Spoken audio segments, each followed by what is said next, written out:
நாம குருநாதர் கண்டுணர்ந்த மெய் உணர்வின் தன்மையை உங்களுக்குள் இது ஆழ பதிவு செய்யும் போது ஒவ்வொரு நிமிஷத்திலும் அதை அளவுகோல் கொடுக்கும். ஒரு கம்ப்யூட்டரில் நீங்க எவ்வாறு அதை சீராக பதிவு செய்ய போகும்போது ஒரு எல்லை வரப்போகும்போது ஒரு பாஷை ஒரு எழுத்து அழைக்கும் போது 15 பாஷைகள் ஒரே நொடியில் எழுத்து. இந்த உணர்வின் அழுத்தத்துக்கு தக்கவாறு ஒவ்வொன்றையும் மாற்றி அமைத்து ஒரே நிமிடத்தில் 15 பாஷைகள் இருக்குது. 1000 பாஷைகளும் அவருடைய அழுத்தத்தை அது கொண்டு வந்து நாம் பதிவு செய்ததை அதை இயக்கி எப்படி நமக்கு தெளிவாக்குதோ இதை போலதான் அந்த மகிழ்ச்சியோட உணர்வுகளை நமக்குள் எடுக்கப்படும் போது அந்த தீமையின் நிலைகளை ஒவ்வொரு நொடிக்கும் இது மாற்றி நம்மளுக்கு அந்த நமக்குள் உணர்வுகள் ஒவ்வொன்றும் கலந்து எழும். ஏன்னா இந்த ஆன்மாவில் பல நிலைகள் உண்டு. அப்ப அந்த உணர்வின் தன்மை வரப்படும் போது அந்த மகிழ்ச்சியின் அசைத்தால் இதை ஒவ்வொன்றும் கலந்து நாம ஒவ்வொரு ஞானத்தையும் கொடுக்கும். இது இப்ப நாம இந்த தியான வழியில இருக்கிறவங்க அந்த அனுபவத்துல தெரிஞ்சுக்கலாம். ஒரு கடும் சிக்கலா இருக்க போகும்போது ஆன்மால வந்துடுது.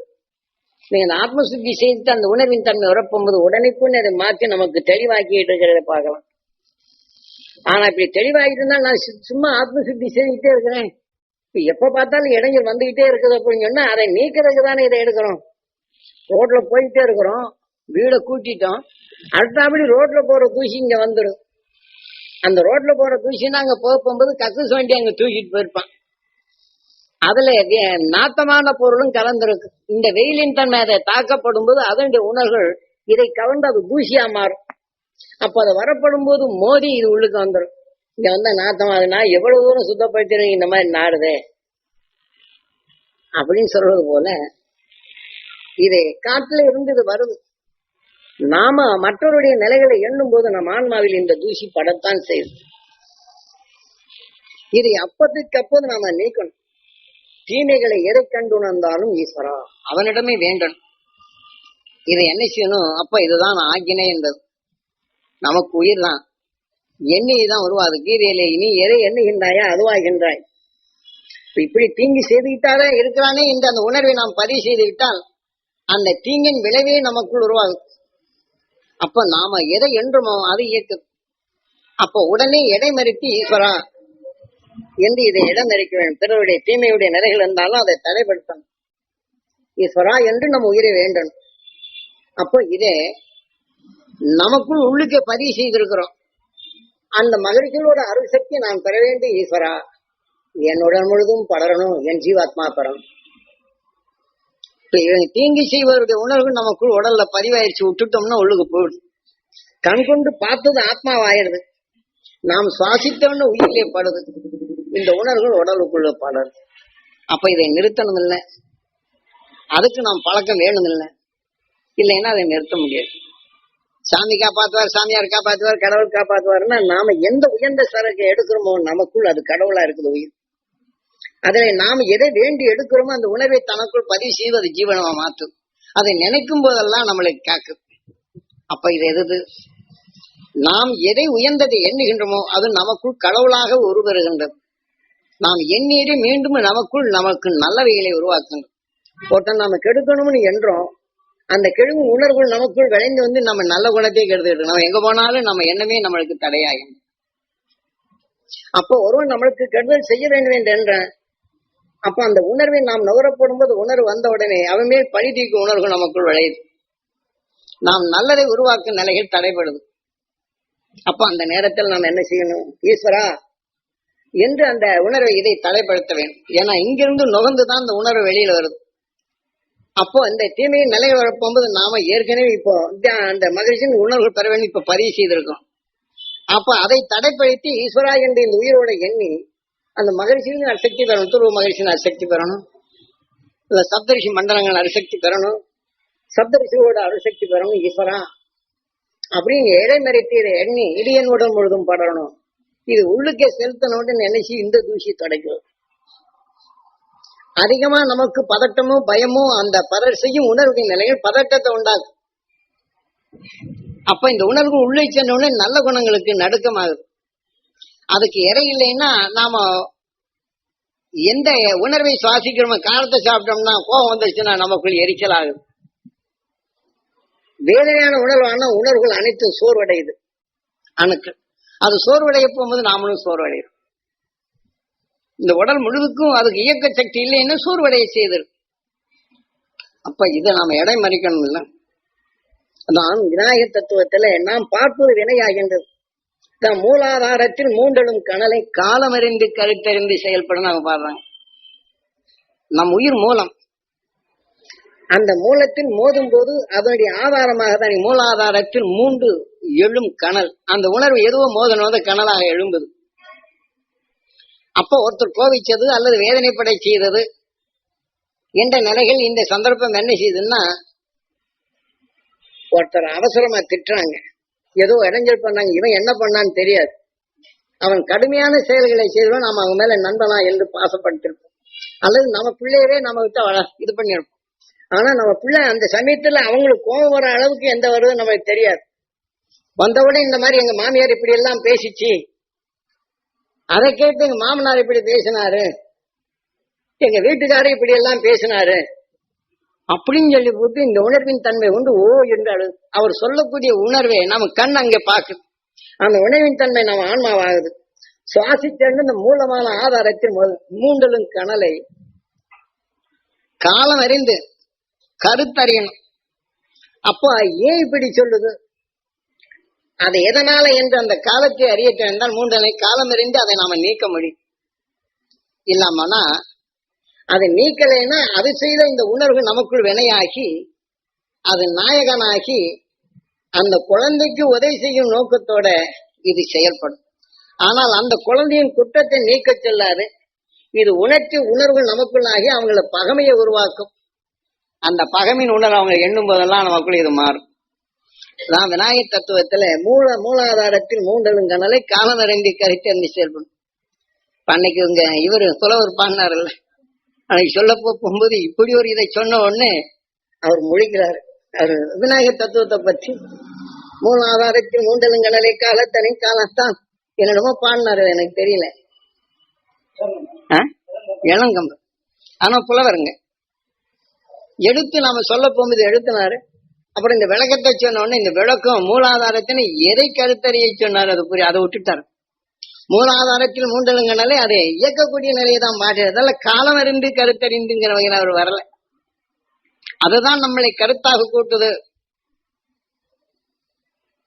அப்படின்னு விநாயகர் நிலையில அவர் கடவுளா இருந்து நம்மளுக்கு இப்படி செய்யறாருன்னு இந்த பாணியெல்லாம் போறாரு. ஏன்னா மூலத்தை நாம கல்வியால் அறிந்தாலும் அவனுடைய கருத்தின் இயக்கத்தை நாம் உணர்தல் தேவை. ஏன்னா இதெல்லாம் நாம போகும் பாதைக்கு இது முக்கியமா தேவைப்படும். ஏன்னா இன்னைக்கு ஒவ்வொருத்தரும் என்னென்னமோ கடவுளை வச்சு கும்பிடுறாங்க.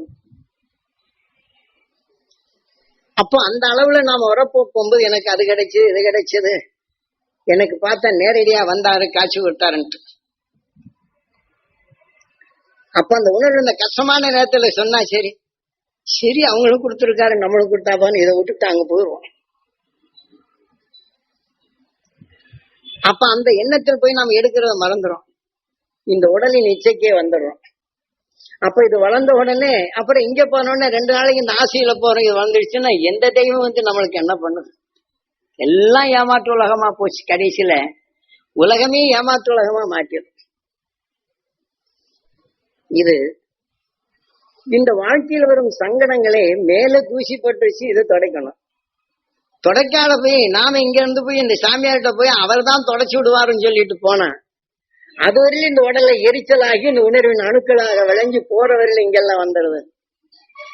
சாமியார் தொடச்சு விடுவார் அப்படின்னு சொல்லிவிட்டு நம்ம போனோம்னா சாமியார் எப்படி தொடச்சுவார்? இதுக்காக வேண்டி நான் நேர்த்தி கடனை எடுத்து இது நீந்திருச்சுன்னா உனக்கு தர்றேன் அப்படின்னு சொல்லிட்டுனா இது உணர்வு வந்துகிட்டே இருக்கு. ஆனா இந்த நோய் வளர்றது நேர்த்தி கடன் நிலைகள் இருக்கு. அப்ப இங்க கடன்கள் அதை சொல்ல சொல்ல நேர்த்தி கடன் வரும்போது உனக்கு இது வளர்ந்துகிட்டே வரும். அப்ப இங்க வீட்டுல கஷ்டமாகும். நேர்த்தி கடனுக்கு எடுத்ததை முடிஞ்சு வச்சு எடுத்துக்கொண்டு கொண்டு சேர்க்கறதுக்கு காசு இருக்காது. கடைசியில் இந்த காசு எடுத்தாதை சொல்லணும்னா அவனுக்கு கொண்டு எழுதி விட்டேன்னு இந்த உணர்வு எண்ணங்கள் ஆகும்போது ஜோசிக்காரன்ட்டு போன உடனே நீ எதை இந்த தெய்வத்துக்களை வேண்டிட்டேன், அதை நீ சரியா செய்யறதுனால அது உனக்கு தண்டனையா கொடுக்குது. யாரு அதை நீ செய்துட்டேன்னா அந்த தெய்வம் உனக்கு மன்னிப்பு கொடுக்கும். நீ தெய்வத்தை ஏமாத்திட்ட அப்படின்னு இவன் உணர்வின் எண்ணத்தை அவன் பிரிவுபடுத்தி சொல்றான். இப்படி சாங்கிய சாஸ்திரங்களில் சிக்கி நாம் எண்ணியதை நமக்குள் உருவாக்குது என்ற நிலையை நாம் மறந்துடுறோம். ஏனென்றால் இன்னைக்கு கரி என்ற நிலைகளில் எல்லாமே கடவுளா உருவாகிறாங்க, எல்லாமே கடவுளா உருவாக்கிட்டு வர்றாங்க. இதான் கலி என்ற நிலை. நான் ஒரு தெய்வத்தை இருக்கிறேன், இது மாதிரி செய்து, நான் எனக்கு இந்த கடவுள் எனக்கு கொடுத்தார் இதை செய்து நிலைகளை எல்லா மதத்திலையும் இது உருவாகி வந்திருக்கு. இப்ப கடவுள் தான் கலிங்கிற நிலைகளை நான் உருவாக்குகின்றேன், நான் உன்னை காப்பாற்றுகின்றேன் என்று எல்லாரும் இப்ப சொல்றாங்க. நானே உனக்குள் உள் நின்று இயக்குகின்றேன் என்று. நான் கூட தான் சொல்றேன், உங்க கூடவே உறுதுணையா இருக்கிறேன். ஆனா உறுதுணையா இருக்கிறேன் இந்த சொல்லு நிலைகள் உங்களுக்குள்ள நினைச்சிறேன். எப்பயும் நான் உதவியா உங்ககிட்ட வரேன்னு சொல்றேன், நீங்க எடுத்துக்கிட்டாதான். உங்க உதவி வேண்டாம்னு ஒண்ணும் இல்லை. உங்களுக்கு உறுதுணையா வேணா இருக்கலாம். அந்த எண்ணங்கள் நாம கொடுத்த அந்த எண்ணம் எடுத்தா வலு கொடுது. இல்ல நான் காப்பாத்துக்கிறேங்க அப்படின்னு சொன்னா நான் கடவுள் அல்ல, காப்பாத்தாது. அப்ப நான் காப்பாத்துறேன்னு சொன்ன உடனே என்ன செய்றேன், நீங்க உங்களை மறந்துடுவீங்க. சாமிதான் இருக்கிறார்ல காப்பாற்றிடுவாரு. ஆக உங்களை காப்பது, இப்ப நீங்க நல்ல மருந்தை சாப்பிட்டீங்கன்னா அது உங்களை காக்கும். எடுத்து வச்சிருக்க மருந்தை வேதனை எடுத்து வேதனை உருவாக்க அந்த மருந்தை வேதனை நீக்கிறதுக்கு ஒரு மருந்து. ஆனா அந்த வேதனை நீக்கிறதுக்காண்டி இந்த வேதனையை உருவாக்கிதான் அந்த வேதனையை நீக்குது. அதுக்கு வேதனை உருவாக்கும். இப்ப சாதாரணமா நமக்குள் வேதனை என்ற உணர்வை நமக்குள் உருவாக்கும் போது அந்த அணு அங்கே உருவாகும். அப்போ இதை நல்லதாக்க வேண்டும் என்றால் விஞ்ஞான அறிவு பிரகாரம் நல்ல மருந்தை சேர்க்கிறாங்க. அதுல வேகமா ஊடுருவி இந்த விஷத்தையும் அந்த நல்ல மருந்தோட சேர்க்கப்படும் போது இந்த விஷம் உடல்ல வேகமா ஊடுருவி உடல்ல அலைய ஆரம்பிச்சிடும். அப்ப அந்த நல்ல சக்தியின் தன்மை வரப்படும் போது இந்த வேதனை இதுல இருக்கிற விஷம் அதுக்குள்ள போன தேங்கி நின்று இதை சேமிக்க ஆரம்பிச்சு, அப்ப அதுக்கு வேதனை ஆகின்றது. அப்ப அந்த வேதனை இப்ப நீங்க மருந்தை சாப்பிடும் போது கலைச்சு விட்டோம்னா அந்த ஐயோ அம்மா மேலெல்லாம் கலையிறமாங்க. அப்ப கலைஞ்ச அந்த உணர்வின் தன்மை நீராக மாறும்போது ஒண்ணுக்கு போகணும். இல்லாமனா அந்த உணர்வின் தன்மை சீரக்கட்டா வெளியே வரும்போது பிரிச்சு கொண்டு அப்போ உடலெல்லாம் மேல் வலிக்குது, குடல்லாம் வலிக்குது, இது கழிச்சு வரும். இந்த மருந்துகள்ல அதை இதான உடனே அதோட உற்பத்தி குறைக்குது. ஐயோ ஒரு மருந்து கொடுத்தாரு எனக்கு இந்த ஆய் போச்சு அப்படின்னு சொல்லி இந்த உணர்வின் தன்மை உடனே வேற மருந்து சாப்பிட்டா என்ன ஆகும்? இது இன்னும் கொஞ்சம் வளர்த்து ரெண்டையும் ஏற்றுக்கொள்ளாத நிலையில நோயா மாறும். இந்த விஷயத்திற்கு அவ்வளவு பெரிய ஆற்றல். ஏன்னா இதை நாம இந்த வாழ்க்கையில இதெல்லாம் நாம தெரிந்து கொள்ளணும். ஏன்னா இது உங்களுக்கு வழிகாட்டும். ஏன்னா குருநாதர் எனக்கு 3 லட்சம் பேருடைய உணர்வுகளை தெரிஞ்சுக்கிறதுக்கு காடு மேடும் அலைய சொன்னாரு. கால செருப்பு இல்லாம நடக்க சொன்னாரு, வெயில்ல நடக்க சொன்னார். இந்த உணர்வுகள் எப்படி எல்லாம் உன்னை உந்துது, உனக்கு ஏதாவது எண்ணும் போது ஆசையும் வருது. அந்த ஆசை வரப்போகும்போதுல இந்த கஷ்டங்கள் வரப்போகும்போது உனக்கு என்னென்ன தடை இருக்குது, உன்னுடைய ஆசைகள் அப்படி இருக்கணும் இப்படி அந்த மனக்கோட்டையை இது நகர்ந்து போகும்போது உனக்கு எவ்வளவு தடையா வருது. இதே மாதிரி ஒவ்வொரு மனிதனுக்கும் இந்த எந்தெந்த அளவுல இயக்குது. ஆக அந்த உணர்வுகள் விளைந்து வெளியில எப்படி வருது, அதை சூரியன் காந்த சக்தி கவர்ந்து எப்படி அலைகளாக வைத்திருக்கு.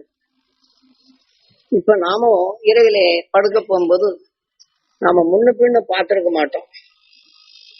அவங்க உருவம் நம்மளுக்கு தெரியும். யாரு கூட அவங்கள பார்த்திருக்கவே மாட்டோம். ஆனா அவங்க உருவம் தெரியும். ஆனா உருவம் தெரியும் அப்படின்னு சொன்னா அவங்க கஷ்டமான எண்ண அலைகளை பரப்பியிருப்பாங்க.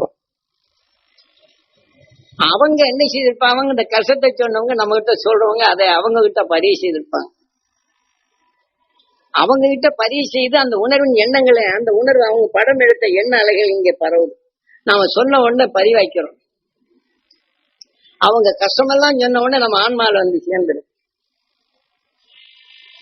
அப்போ இவங்க கஷ்டத்தை சொல்லுவாங்க, அவங்க பட்ட நிலையை இவங்க உணர்ந்தாங்க. அதே உணர்வை இயக்கும் போது நம்ம கிட்ட சொன்ன உடனே கேட்டிருப்போம். நம்ம வேடிக்கையா தானே பார்த்தோம். இந்த உணர்வு ஆன்மால பட்டிருக்கும். ராத்திரிக்கு புலனடங்கி எவ்வளவு தூரம் இவங்க கிட்ட விருப்பமா கேட்டோமோ, புலனடங்கி தூங்க போகும்போது உயிரில பட்டு நாம பார்க்காத உருவத்தை காட்டும். அவர்கள் எவ்வளவு கொடூர நிலைகள் இருந்தாங்களோ அதை நமக்குள் காட்டும். இப்போ உங்களுக்கு டாக்டர் அவங்க யாரோ ஏதோ சொன்ன இந்த உணர்வின் தன்மை வரப்படும் போதுதான் உங்ககிட்ட வரப்போகும்போது அந்த உணர்வின் தன்மை உங்களுக்குள் தெரிய வரும். நீங்க மருந்து கொடுத்தாலும் கூட அதை எடுக்காதுங்கிற நிலையில நீங்க தெரிந்து கொள்ளும். ஏன்னா அதே உணர்வு நீங்க கண்டுகொண்ட பின் நீங்க அறிந்து கொண்ட நிலைகள் தூங்கும் போது அவங்க பார்த்த காட்சியை நீங்க பார்க்க முடிஞ்சது சொல்றது. அப்ப அவங்க உடலுக்குள் விளைந்த நோயின் தன்மை நீங்க உணர முடியும். இந்த மாதிரி உணர்ந்தால் நாம என்ன செய்யணும் அப்படின்னு சொல்லிட்டு சொன்னா, இந்த மாதிரி நேரங்கள்ல நம்ம தூக்கத்துல இருந்து எந்திரிக்கிறோம், ஈஸ்வரா என்று உயிரை எண்ணணும். அந்த மகிழ்ச்சிகளின் அசக்தியை நான் பெறணும்,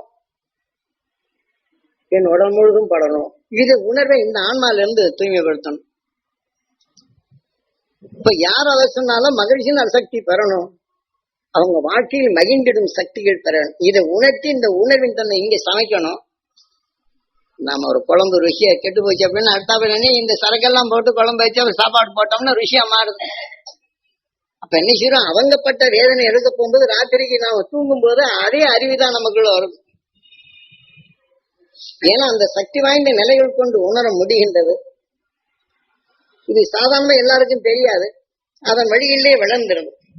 அதனால் நாம தெரியப்படுத்திய பின் இந்த உணர்வின் தன்மை கொண்டு உடனே ஈஸ்வரன் அவனை நாம் வேண்ட வேண்டும்.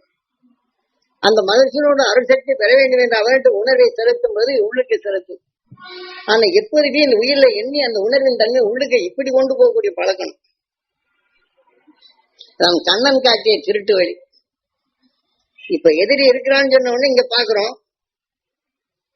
அப்ப அந்த பார்த்த பின் நாம என்ன செய்யறோம், அடுத்தாபடி வேற எங்க இடம் இருக்குன்னு இந்த நம்மளுக்கு அடுத்தாபடி ஒளிகளுக்கு இடத்தை வெளியில செலுத்துறோம். அந்த உணர்வு வந்த பிற்பாடுதான் அதுக்கு வேண்டிய வேலை செய்யும். இப்ப நாம ஒரு எதிரியை நாம தொந்தரவு பண்றாங்க அப்படின்னு சொல்லி சொன்னா, அப்ப அந்த இடத்துல பாக்குறோம் இதுக்கு யார் மூலகத்தா என்று எண்ணத்தை எண்றோம். இந்த கண் நாம பழகிடு அவங்க வலு கிடைக்குது.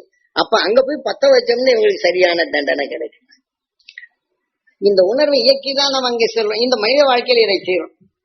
அப்ப நம்ம குரு காட்டிய வழிகளில் மகரிஷிகளின் அருள்சக்தி அங்க பெற வேண்டும் ஈஸ்வரா. ஏன்னா அதை எடுக்கிறது உங்களுக்கு சக்தியை கொடுக்குறோம், இது எடுத்து பழகணும் இல்லை.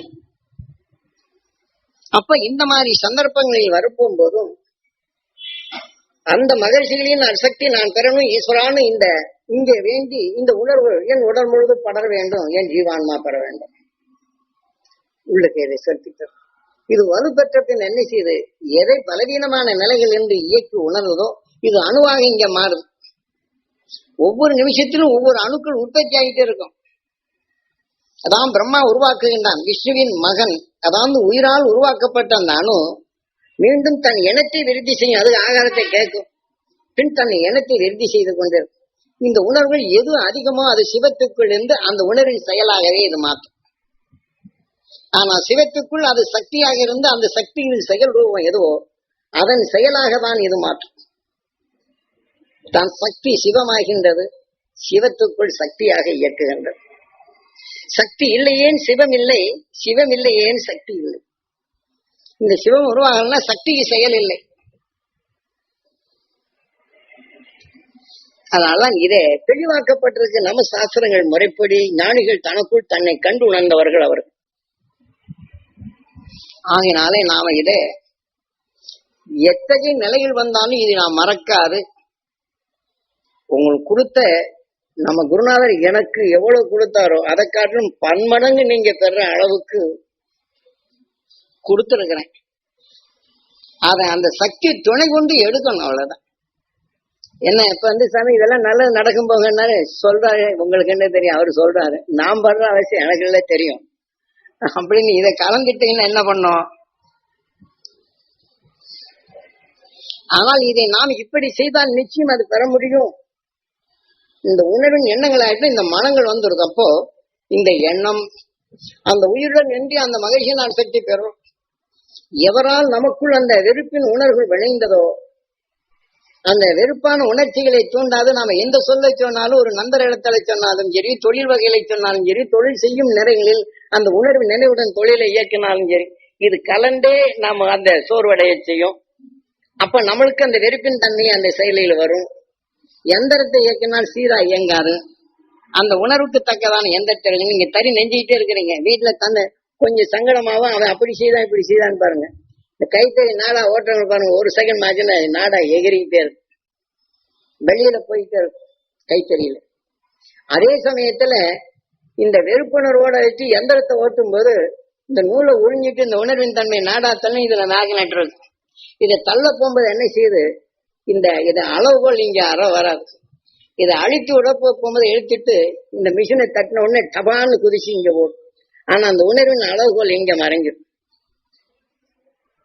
ஏன்னா நாம எந்திரம் இது மேக்னெட்டுடைய உணர்வுகள் எதுவோ இதுலயும் இந்த காந்த பலன் அறிவு உண்டு. அப்ப அந்த அறிவுக்கு தக்கவாறுதான் இந்த உணர்வின் இயக்கம் ஓட்டு. இந்த அறிவுக்கு தக்கவாறுதான் நம்ம ஒருத்தருடைய சொல்லிலும் பதிவாகும். அந்த பதிவுக்கு தக்கவாறுதான் நண்பனாக்குவதும், நண்பனை உயர்த்துவதும், நண்பனை பகமையாக்குவதும். இதுதான் நாம் அந்த சந்திக்கும் சந்தர்ப்பத்தின் உணர்வின் வேகம். இது தடைபடணும் என்ன இந்த மனுஷனை நம்பி இத்தனை செய்தாங்க அப்படிங்கிற அந்த சந்தர்ப்பம் ஏன் நமக்குள் இந்த நிலை வருது அப்படிங்கிற விட அதான் மூலாதாரத்தில் மூண்டலுங்க நிலை. அவங்க வீட்டுல என்ன சந்தர்ப்பமோ ஆனால் வரப்போது எந்த சந்தர்ப்பமோ அவனுடைய இந்த நிலை ஆயிப்போச்சு. சரி பரவாயில்ல, அந்த மனுஷன் அசக்தி நாம் இதை சுத்தப்படுத்திட்டு இந்த மாதிரி செய்ய சரியா போ அப்படிங்கிற இந்த உணர்வை சொல்லணும். இது பொது விதியாக தான் இதை நாம நீக்குவதற்காண்டி கோயில வச்சிருக்கிறாங்க. ஒருத்த மேல சந்தர்ப்பத்தில் நம்ம பகமை ஆயிடுச்சுன்னா இது என்ன செய்யறாங்க, இந்த தீப ஆராதனை காட்டும் போது கோயில்ல பொருளறிந்து செயல்படும் சக்தி பெறணும், என்னை பார்ப்பவங்களுக்கு அந்த பொருளறிந்து செயல்படும் சக்தி பெறணும், இந்த ஆலயம் வருவோருக்கும் அந்த நிலை பெறணும். ஆனா ஒருத்தர் இந்த மாதிரி நேரங்கள்ல இந்த மாதிரி சந்தர்ப்பம் வந்துருச்சுன்னா அவங்கள பகமை எண்ணாதபடி நான் பொருள் அறியணும், என்னை பார்க்கிறவங்களுக்கும் பொருள் அறியும் நிலை வரணும், இந்த ஆலயம் வர்றவங்களுக்கு இந்த நிலை பெறும். இந்த உணர்வே நமக்குள் ஒளியாக்கணும். இந்த அறிவு இல்லை அப்படின்னு சொல்லி சொன்னா நாம இப்படி செய்தாங்களே அப்படின்னு இந்த அறிவுதான் நமக்குள் இயக்கம். இதுவும் அறிவுதான், அதுவும் அறிவுதான். ஆக எதன் உணர்வு எதோட இயக்குதோ அந்த அறிவின் இயக்கமாக நம்ம உயிர் இயக்கம். ஆக நம் உயிரின் இயக்கத்தை நாம் செயல்படுத்துறதுதான் ஆலயத்துல இந்த தெய்வம் நல்லது செய்ய என்று கதைகள் எழுதுறாங்க. அப்ப அந்த குணத்தை எடுத்து நமக்குள் அந்த உணர்வின் தன்மையை நமக்குள் வளர்த்து இந்த தெய்வ குணம் நாம் பெறணும், என்னை பார்க்கிறவங்களுக்கெல்லாம் அந்த தெய்வ நிலை பெறணும், இந்த ஆலயம் வரவங்களுக்கு அந்த நிலை பெறணும், அவங்க குடும்பமெல்லாம் அந்த தெய்வ நிலையாக வளரணும், அவங்க குடும்பம் நல்லா இருக்கணும். இந்த உணர்வை நமக்குள் வளர்க்க சொல்றாங்க. அப்போ அந்த சந்தனத்தின் நறுமணம் பெறணும், இது என் உடல் முழுதும் படரணும், என்னை பார்க்கிறவங்களுக்கெல்லாம் இந்த நறுமணம் கிடைக்கணும், அவங்க குடும்பமெல்லாம் நல்வழி நடக்கணும். இந்த உணர்வை நாம் இங்க எடுக்கணும். ஆனால் நாம இந்த உணர்வின் தன்மை எடுக்கப்படும் இந்த உணர்வு விளையுது. தெரியாதவங்களுக்கு இது 1ஆம் கிளாஸ் பாடத்துல இது யானை, இது குதிரை, இது ஒட்டகம் சொல்றாங்க. அந்த உருவத்தை போடாதபடி ஒட்டகம், இது குதிரை அப்படின்னு சொன்னா குதிரையை பார்த்து ஒட்டகம்னு சொல்லுவான், எருமையை பார்த்து யானைன்னு சொல்லுவான்.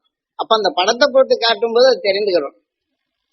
இதே போலதான் அந்த காலத்திலிருந்து உலகத்தில் பாசைகள் ஏற்படும் போது ஒரு பொருளின் தராதரத்தை காட்டும் போது உலகின் நிலைகளும் ஒரு செடியை காட்டும் அந்த இலையின் தன்மையும் அதனின் குணத்தின் தன்மையை காட்டுவதற்கு இதன் பெயரிட்ட நிலைகள் கொண்டு அதை அறியும்படி சென்னும். மயிலை போல குயிலை போல இதெல்லாம் எழுத்தொழிவெல்லாம் அந்த காலத்தில் உலகம் முழுதுக்கும் அவங்க பார்த்து அந்த உணர்வு தான் பாசை எழுத்து. அதை கண்ட பின் அதை கண்டுகொள்கிறாங்க.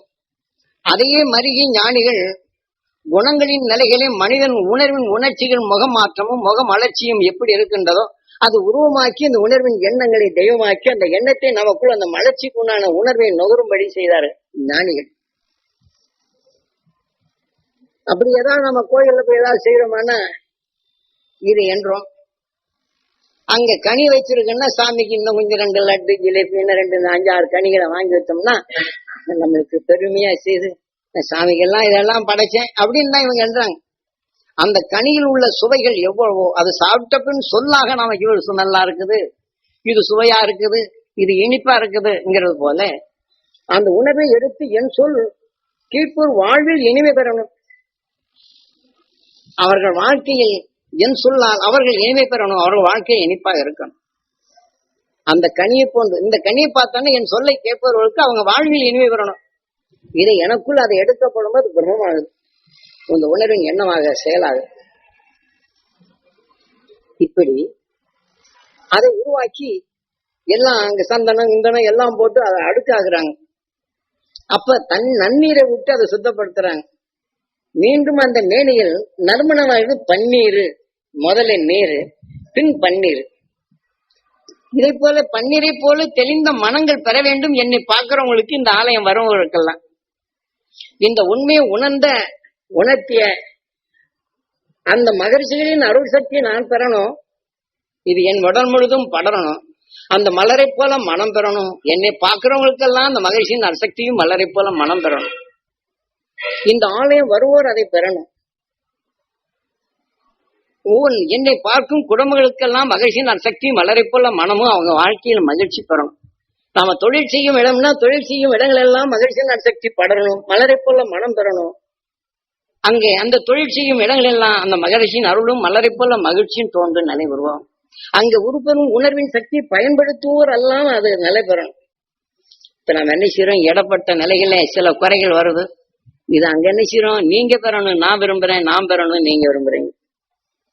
அப்போ நாம சந்தர்ப்பத்தால் ஏற்படுத்தப்பட்ட இந்த பகம உணர்வை அதை நீக்கிறோம், நமக்குள் ஒன்னா இணைக்கிறோம். ஆக இது நமது உயிர் சூரியன். இதே போல நட்சத்திரங்களும் கோள்களும் அதன் எடுத்த வழியில் அது உணர்த்தும் சக்தியை சூரியன் தனக்குள் கவருது.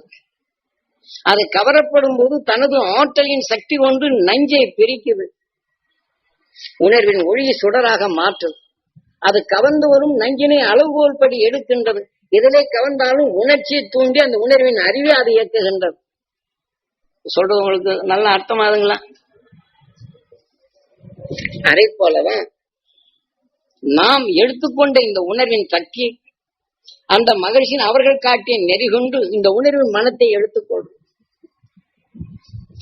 ஆனால் நாம் சுவாசிக்கும் உணர்வின் சத்தை இங்கே நாம் பிறர் பார்க்கும் தீமையின் நிலைகள் இவ்வாறு வந்தாலும் இந்த உணர்வின் ஒளி கொண்டு உணர்வின் சத்தை இது பிளந்திட வேண்டும், இது நீக்கிறோம்.